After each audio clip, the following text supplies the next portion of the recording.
With more than 19.2 million Canadians online daily, there's no question that the internet is right on track to becoming the country's number one media of choice.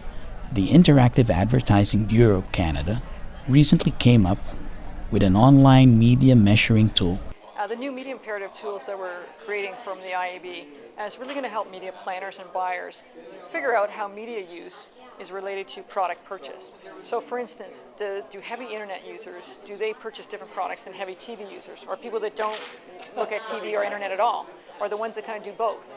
So with the tools, you can basically use some of the planning tools that most planners use, like PMB is the specific one that we're starting with, and you can put certain codes in there, and it will show you. And for instance, in some of the research that we already know, people, for instance, who have over $500,000 in RSPs are heavy internet users.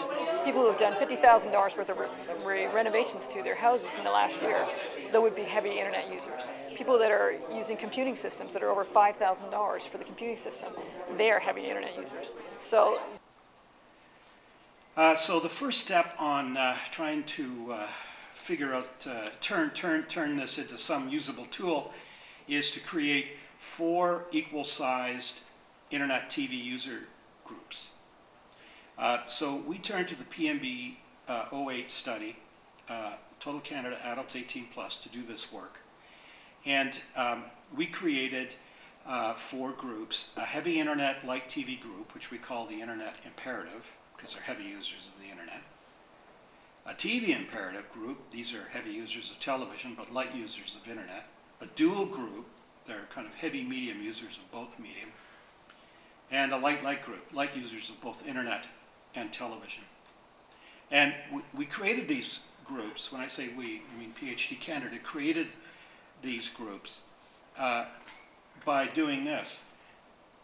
It was a crosstab, and we took the TV quintile data from PMB. So quintile 1 on the left at the top, heaviest users of TV, getting lighter as you go right. And then the heavy internet users, we created 4 groups, which would account for the entire population. And one way to kind of dramatically describe these propensities is to use one of my favorite little charts, which is a radar chart. And a radar chart is perfect for this kind of work because you can look at how these propensities spread out for these 4 imperative segments. So we have this little kind of crosshairs thing with the vertical axis, internet imperative at the top, TV imperative at the bottom, the duals to the right, and the lights to the left. And you can plot indices, propensity indices, on this radar chart. As you get further from the center, you're indicating that it's a higher propensity. And service is very average compared to the population as a whole. You're going to find them with kind of equal, all 4 media imperative segments, 100%, 100%, 100 index, 100 index, kind of red. It's supposed to be red. Again, a kind of internet imperative picture there, products and services. This is consumers who spend $1,500 per month on credit cards. Again, you see print it or copy and paste it into your presentations if you'd like. And if you'd like to use our coding for the internet imperatives, then that's available to you right here. This is the French coding for internet imperative, duals, TV imperative, and lights, and we have English coding here as well, and what they mean, how to translate the coding. A lot of clients are looking how to prioritize digital. At a senior level, everyone's hearing about the digital space, new things that are happening all the time. So there's not a lack of awareness.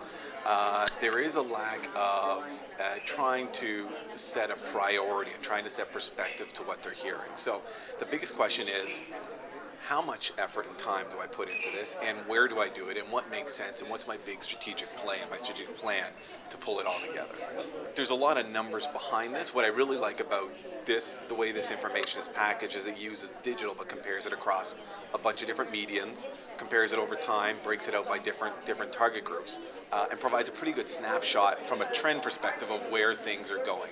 It provides not only a perspective of kind of what do the numbers say today, but how have they changed over the last 5 to 8 years, and where can you project that going forward? I don't know that it'll make it a lot easier, but it's just another source of information, another snapshot, another way to help package a bit of a historical perspective on what's happened within the medians, and it's nicely packaged, and that makes it easier to say, hey, with clients, here's some trends, here's some information. What does this mean for you? What do you think this means for your business? And here's some ideas on how we take advantage of that. The IAB solution may not be the ultimate media measuring tool, but it's an important first step in helping advertisers better understand their online prospects. For itbusiness.ca, this is Nestor Avellano reporting.